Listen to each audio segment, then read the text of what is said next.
Welcome to the FastRead podcast. Today is Thursday, January 29th, 2026.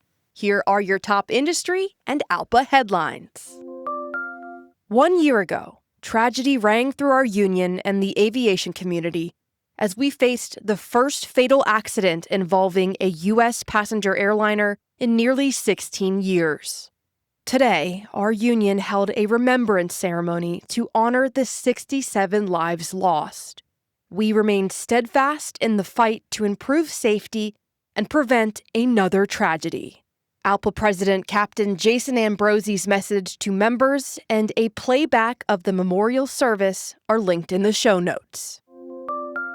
As we honor the 1-year anniversary of the tragic PSA Flight 5342 accident today, we ask for your support in telling Congress to improve aviation safety by passing the Rotorcraft Operations Transparency and Oversight Reform, or Rotor Act. The legislation would close loopholes that threaten aviation safety. It has already passed in the Senate with unanimous support, and now we must ensure that the House follows suit. Join our call to action. Learn how in the show notes. This week, the JetBlue ALPA Master Executive Council issued a response to JetBlue's lackluster financial results for the fourth quarter and full year 2025. ALPA and JetBlue have been engaged in negotiations for a pilot collective bargaining agreement since April 2024. Quote, JetBlue pilots are the reliable backbone of this airline. As professional airline pilots, our commitment to our craft, our passengers, and the long-term viability of JetBlue has been consistent and unwavering, said Captain Wayne Scales, JetBlue ALPA MEC Chair. The full statement can be found in the show notes. Amerijet announced plans to furlough approximately 35 active pilots in the first quarter of 2026 due to the early expiration of its Maersk contract.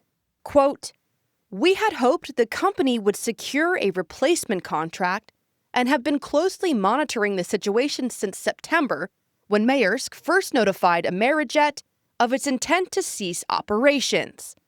These furloughed pilots remain part of our union, and we look forward to their return to the flight deck, whether at Amerijet or another carrier, and are committed to continuing to support all our pilots, said Captain Andrew Mulbert, chair of the Amerijet ALPA Master Executive Council.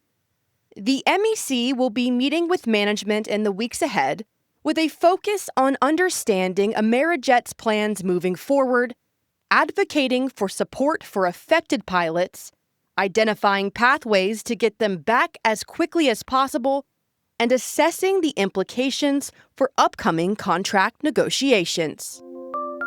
This week, the Virginia House of Delegates moved a paid sick leave bill that includes special coverage for airline pilots. The Virginia House Commerce and Labor Committee voted 15-7 to move House Bill 5 to modify Virginia's paid sick leave law to require all employers, including air carriers operating in and out of the Commonwealth, to provide paid sick leave. The bill has been amended to ensure pilots and flight attendants can maximally use the benefit. Here's how it works. The revised bill would qualify pilots for paid sick leave as though they were a typical 40 hours a week employee, as long as they worked 60% of their monthly guarantee and worked or were paid 504 hours during the previous year.